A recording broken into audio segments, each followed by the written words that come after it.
I'd like to have your attention in the media center and up in the press box. We'll start today's post-race media availability for Can-Am Duel number 2 at Daytona. We're joined by our runner-up finisher, Kevin Harvick, driver of the number 4 Jimmy John's Ford for Stewart-Haas Racing.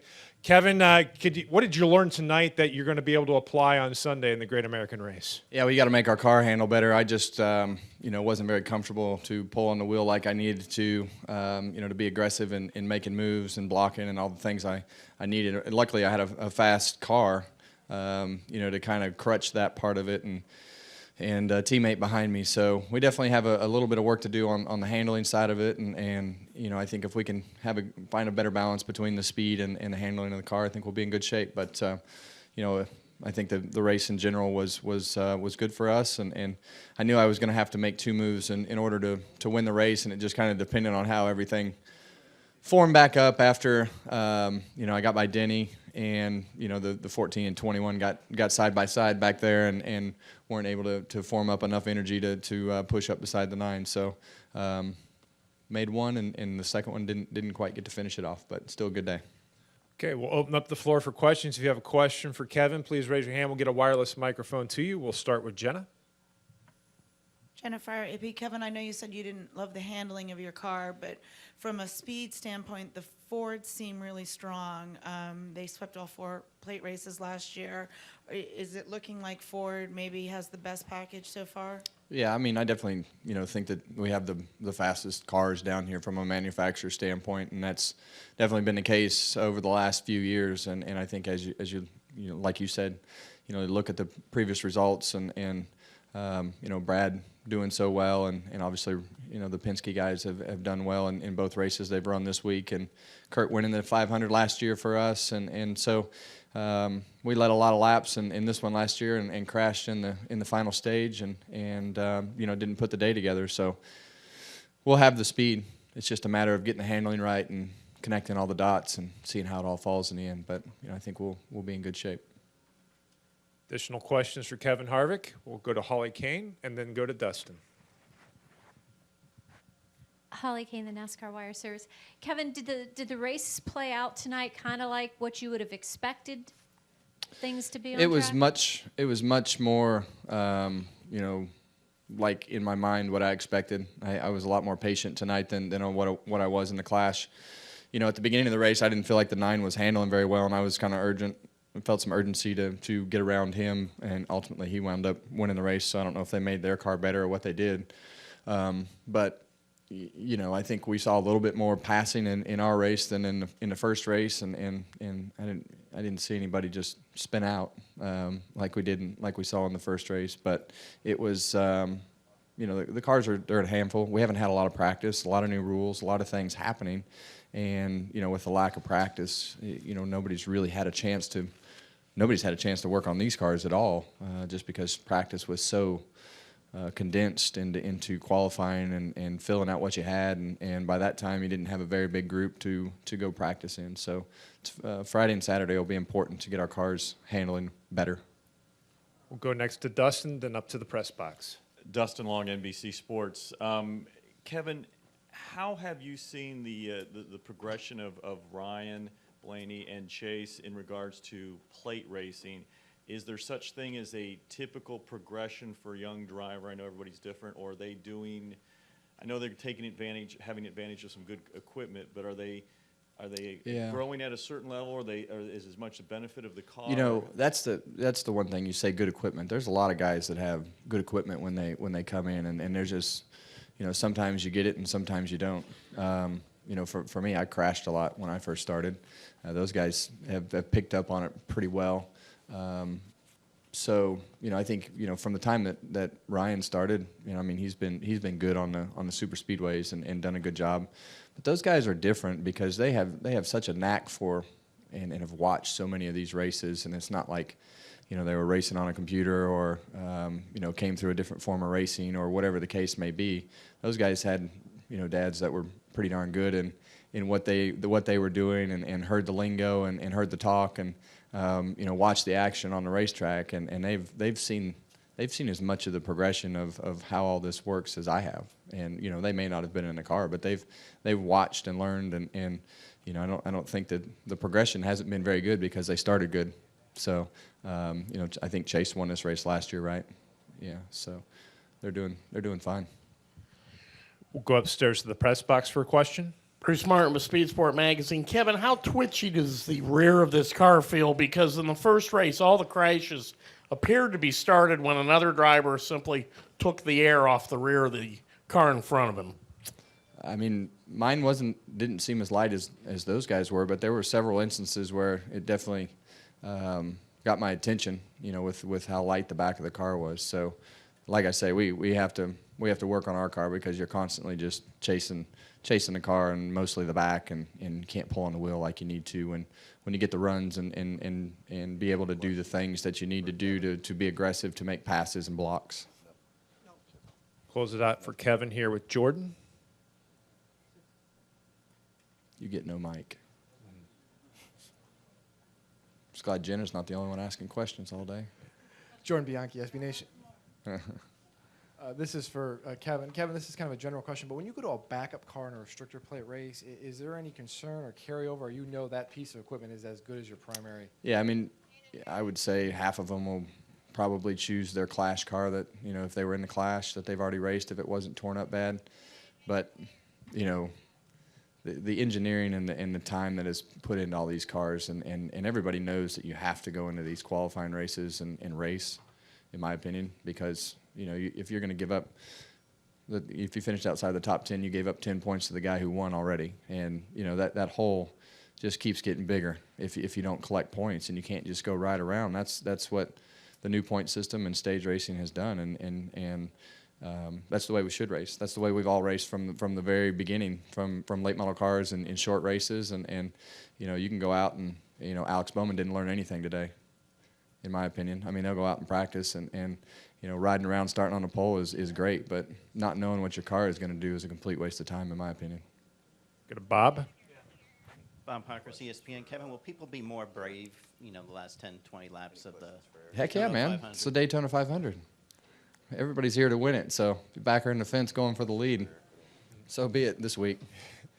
Well, Kevin, thanks for joining us, and good luck on Sunday in the Daytona 500.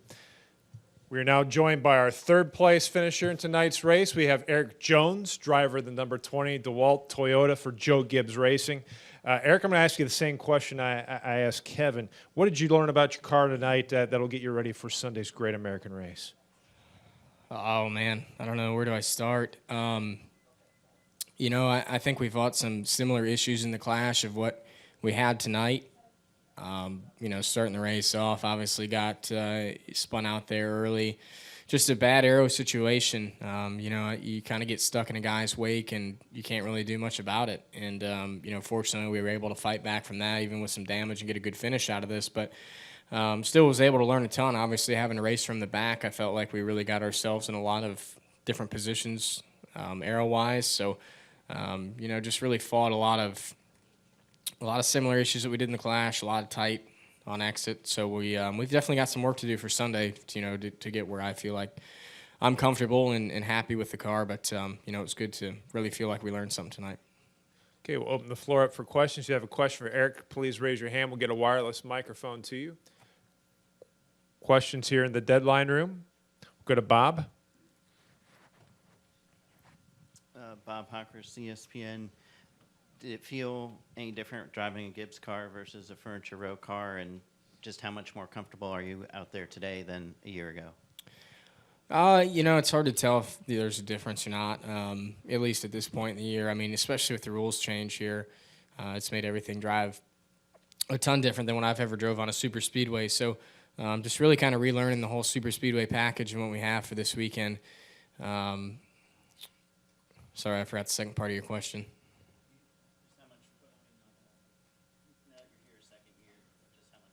Oh, yeah, I mean, for me, I'm way more comfortable. I feel like last year coming into this race, I felt like I was out there kind of to earn guys' respect, and still am doing that and wanting to have these guys' respect. But you definitely feel like you can race more. I feel like I have a much better idea of what these cars are situationally capable of in different positions, and what you need to do to kind of pick up some positions in the draft, and kind of how these lines roll. So felt like I just had a better idea of how things were going to play out throughout the race, and especially even after the Clash Sunday, I felt like it just kind of got me reacquainted with some super speedway racing and the way it works in these Cup cars. So I was able to learn a lot from that, and I think that that comfortability feeling is going to carry throughout the year. I think even going into Atlanta, I can remember being nervous in Daytona about Atlanta, and now I'm looking forward to it. I know what to expect and feel like I have a good idea of how we're going to be handling wise when we get there.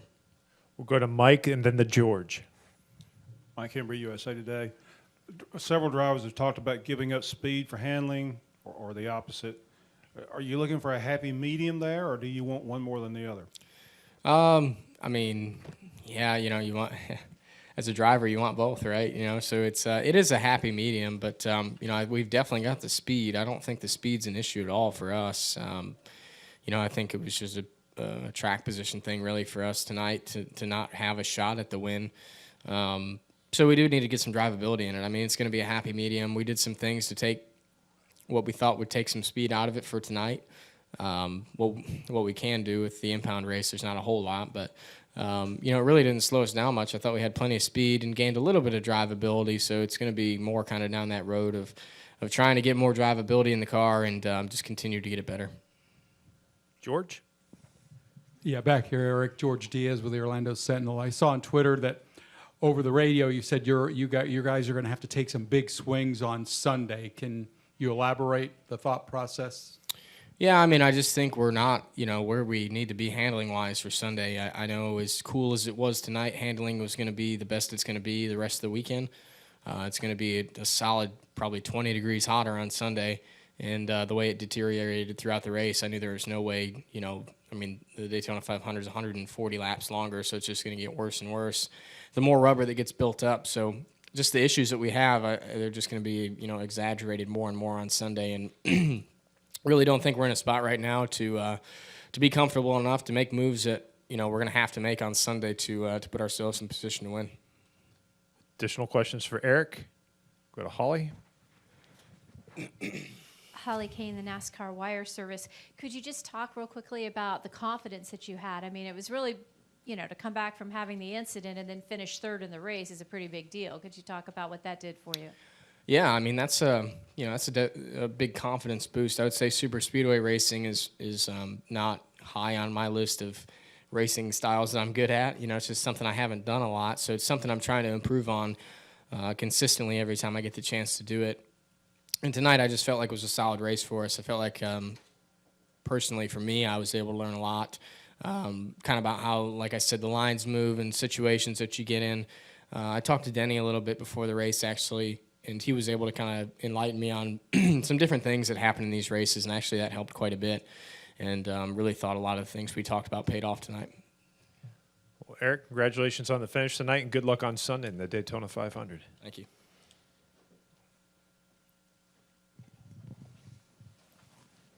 We will continue on with our media availability with tonight's winning crew chief for duel number 2, and that's Alan Gustafson for the number 24 NAPA Auto Parts Chevrolet Camaro ZL1 for 9. Oh, that's right. I knew I was going to make that mistake at one point this weekend. Thank you. The number 9. Out of the way early. The number 9 Hendrick Motorsports Chevrolet. Alan, once again in victory lane in a dual race here. Please tell us what the key to victory was tonight.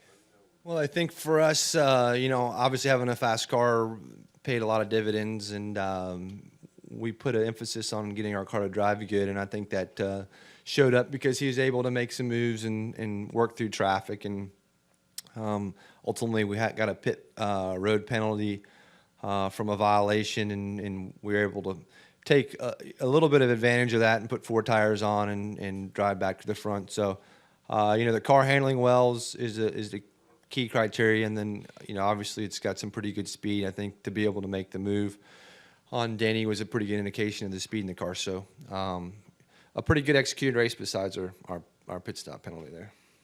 Okay, we'll open the floor for questions. If you have a question for Alan, please raise your hand. We'll get a wireless microphone to you. We'll start with Kenny Bruce and then go to Dustin. Kenny, you dropped your wallet. Yep. Kenny Bruce with KennyBruce.net. Were you worried at all about tearing the car up tonight? Yeah, but it's just, you just can't worry about it. I mean, you are worried about it, right? I mean, obviously you're like, the last thing I want to do is having to pull out a backup car and after all the work that's gone into this car and as beautiful as that NAPA Chevy is, everything's perfect on it, and you're like, last thing you do is pull out a backup car. But in my experience, you have to race and race hard and get as much information as you can to put yourself in a good position for the Daytona 500. And if you don't do that, you'll be at a deficit. And there's probably not going to be much opportunity for us to practice in a situation like that. Usually the last 4 or 5 years, there's only 6, 7, 8 cars that go line up in practice and kind of ride around because nobody wants to wreck, and you just don't have any way to simulate racing conditions. So as much as you don't want to crash your car, I think it's a necessary evil to go race, and ultimately that's why we're all here. And if it's a dual win or the Daytona 500, you want to win. I mean, being in victory lane here is very special. So we knew we had to race and accept the risks. Certainly understand what Alex Bowman did, and Greg's focus was to get the pole, and he did it. And he did a good job with it, and had a really fast car. And there's some there's very much a lot of positives that's going to come with that for Greg, with pit stall selection and starting position, and a lot of good things. And ultimately the penalty he's going to pay is not having a lot of drafting practice with his car. So you could have very easily, to me, in his situation, we've been fortunate enough to win a fair amount of poles here. It's kind of like a bird in the hand, right? He's got something in his hand. He's got something gained throughout the week, and he can use that to his advantage. Now, ultimately, he didn't get much practice tonight, and that's going to hurt him. But certainly, we did, and he can lean on us a bunch for that. So, we took a little bit different strategy, and we felt like that racing was going to be the premium. The cars are going to have to drive a little bit better, so we focused on that, and it paid off for us tonight. Dustin, and then to Bob. Dustin Long, NBC Sports. Obviously, you nearly won the 500 last year, so you guys have been in that position. Chase has been in that position. But for somebody as young and relatively inexperienced compared to some of the veterans, how has he progressed even in the last year in this type of racing? Is it more on the track? Is it off the track? And what have you kind of wanted him to work on? I think if you kind of start, since we've worked together, our first Daytona 500 was kind of a disaster. We sat on the pole and ended up wrecking lap 30 or something, and ultimately in that position, I don't think I gave him the right car or the right setup and didn't put him in a position to succeed, and we didn't have our communication down. But since that point, I feel like really not even the next year, but really the next race at Talladega, he and I made leaps and bounds in understanding what he wants in the car to race. And ultimately, when we gave him what he wants to race, he was pretty instantly very, very competitive. So I think we got 90% of it right away, and then he's just continuing to work on it and work on it and work on it. And we continuously try to evolve, and you want to get a car that is ultimately very fast but that drives well, and we've continued to evolve that. He's continued to evolve his craft, and I think we're getting better and better and better. And these races are really, really tough. I've never won a plate points race. It's really hard to do. You've got to, I don't know how to do it, obviously, because I haven't done it. But we continuously put ourselves in position, and I think when we keep doing that, ultimately we'll get a trophy. Is there enough time?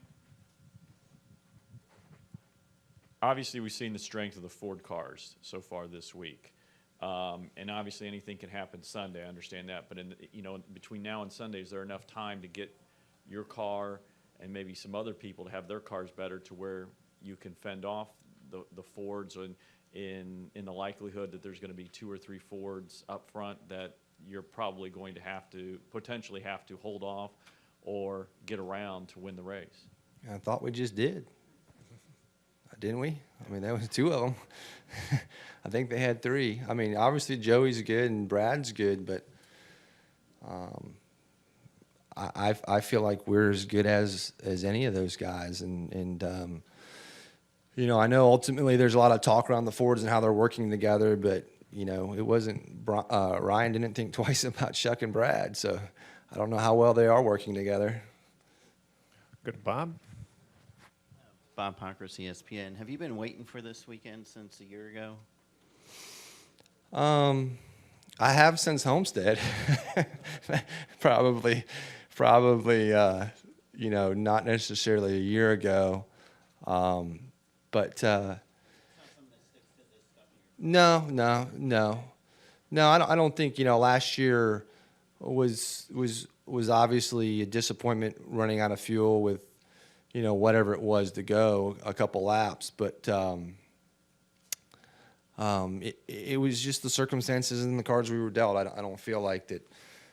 You know, when I left here, I didn't have any regrets. We did the best we could to win it, and you know, we just, you know, the way it worked out fell a little short. But you know, this is a big one, and we've been really close with Chase. I've been really close with Jeff, with Kyle, with a lot of people, and ultimately we want to try to get it done. Go up front the mic. Mike Hembry, USA Today. Alan, where do you fall on the scale of you can have speed on this end or you can have handling over here? Are you looking for a happy medium, or do you want more of one than the other? I want our car to drive better. I think that handling's the premium, and I think it's going to be really exaggerated on Sunday. So that's our opinion, and really we had that opinion tonight. And if we were going to get hurt in a race from that, it would have been tonight with the cool conditions, I think.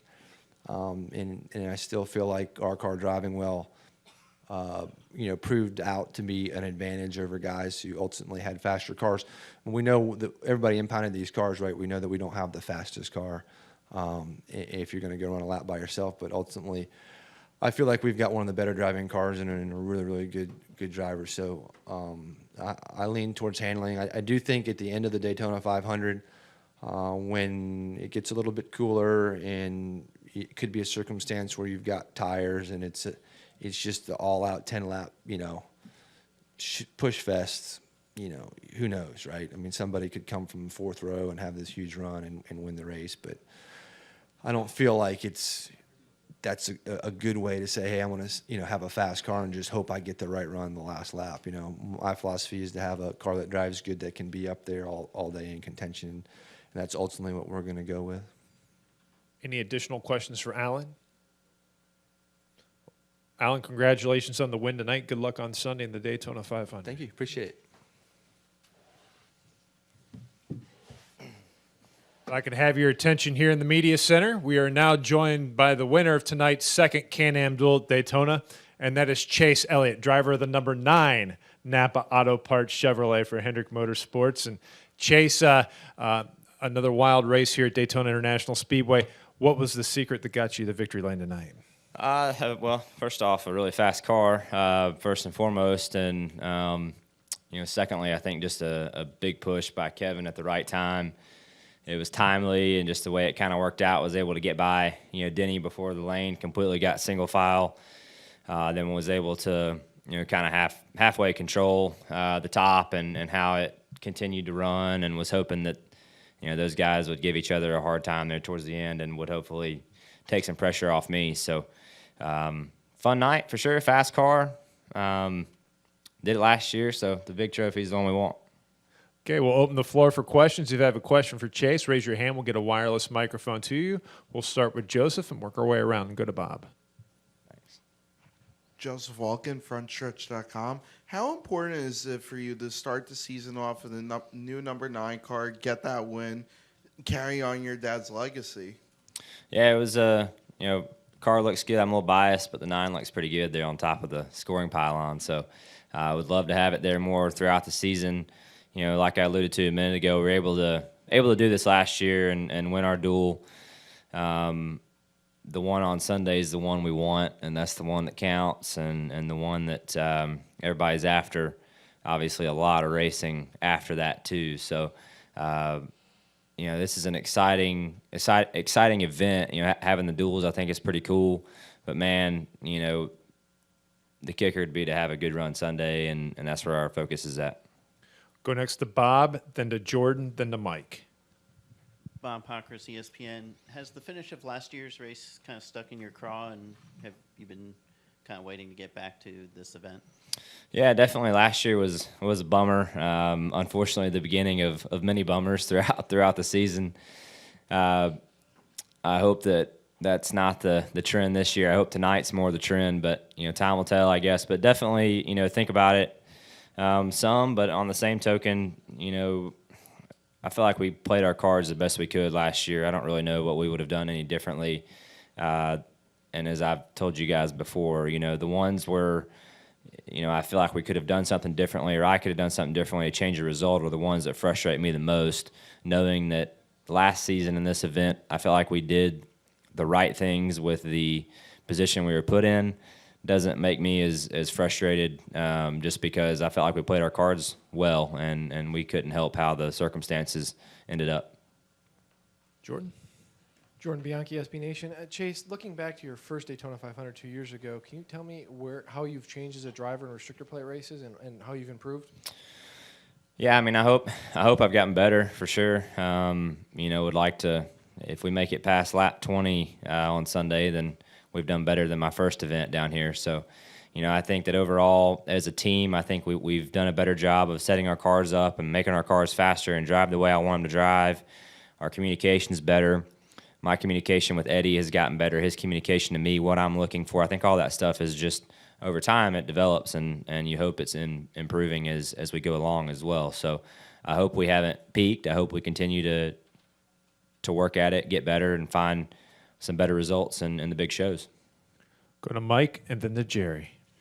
Mike Kimber, USA Today. Early evidence indicates the cars are reacting differently from last year, maybe significantly differently. Is that going to impact what you might or might not be able to do when you have to do something late in the race? Yeah, I definitely think that, well, first off, the sunshine being, not out tonight was, to me, the biggest factor of all. I think the sun and the heat on Sunday is going to play a pretty big role in the race and how people's cars drive, how they react in certain situations. I got in a bad spot there. I tried to, I thought Erik was going to take the top, and I tried to scoot the middle.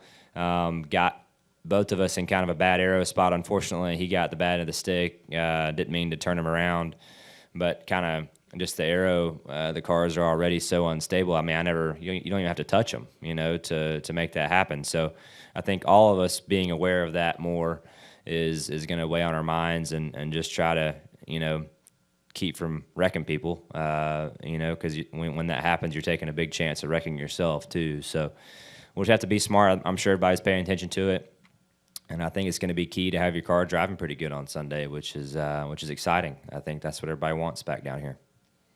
Jerry? Jerry Jordan, KickinTheTires.net and PRN. Blaney said he would probably want some changes for his car on Sunday to do something different.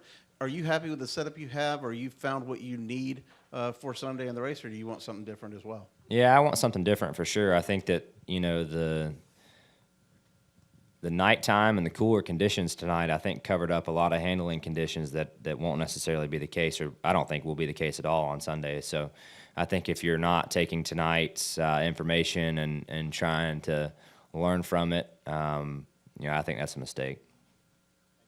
Go to George, then to Dustin, then to Mike. Yeah, Chase, back here. George Diaz, Orlando Sentinel. Congratulations. Obviously, though, the Fords have been very strong, Penske, Hamlin, et cetera. You guys feel you still have, obviously, enough for those guys to hang with them? Can you elaborate, please? Yeah, absolutely. I think that, I feel like we have as good a shot as anybody to compete for a victory on Sunday. I don't really have anything else to say beyond that. I think we can do it, and I believe that our team's very well capable of it. Go next to Dustin and then to Mike. Dustin Long, NBC Sports. Did you like being able to watch the first race because being able to watch the Penske cars, knowing how well they've done the last year or so, a couple of years on plates, or would you have preferred to have been in that race to have been able to see those cars up close, and would that have made a difference? I don't know that it would have changed a ton. The past 2 years I was in the first race, so I never had a chance to sit and watch. But it was kind of nice, I guess, to sit and watch and kind of see how it unfolded. So I think to answer your question, yes, it was similar to what we saw in the Clash on Sunday. So I think we kind of knew a little bit of what was coming at least. So yeah, I don't think it hurt. Mike? Mike Nett from frontstretch.com. Congratulations, Chase. A lot of folks talking about making their cars handle better. Is it possible to do that mechanically down here, or are you pretty much solely dependent on making aero changes to get it to handle better? Yeah, it's a good question. I think that there are certain things you can do mechanically to make them drive better, but I definitely think whatever you do has to coincide from an aero standpoint as well. I don't think you can do something that looks better on paper that should drive better if it's doing the opposite of what you would see in the wind tunnel, right? So I think they have to coincide to make that happen. Mike? Did you see the replays of the 2 wrecks in the first race that Stenhouse was involved in? It appeared that he got so close he just took the air away. Is there any way that the other guys could have prevented that at all, or is that just going to be a sitting duck thing Sunday? Man, I don't know what you could have done. Like I said a second ago, unfortunately, I kind of put Erik in that same spot. You don't mean to do it. You're trying to advance your position, and it's just a bad place to be in when you're the other guy, right? And there's not really a whole lot you can do about it. So to answer your question, no. I mean, if a guy, you're kind of at the mercy of the people behind you when it comes to that, and they know, definitely know now where the vulnerable spots are. Well, Chase, congratulations on your win tonight, and good luck Sunday in the Great American Race. Thanks.